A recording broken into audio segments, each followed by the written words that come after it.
Welcome back to my channel. So many people have been asking how they can create a watermark for their images.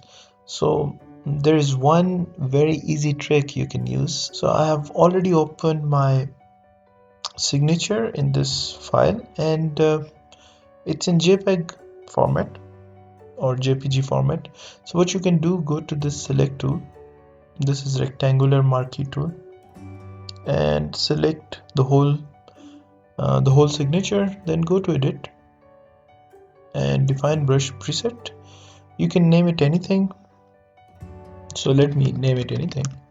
So hit OK, or you better name it with the same name, because in this way you will be easily remember this. So let's hit Ctrl D, and I have already made one layer. So let me just click anywhere and you will see that okay, your brush is ready. So I have this one file here, and I can place my signature anywhere I want to.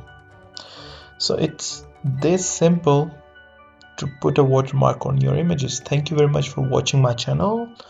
Do subscribe to my channel and hit like and share my videos, and stay tuned for more videos and content.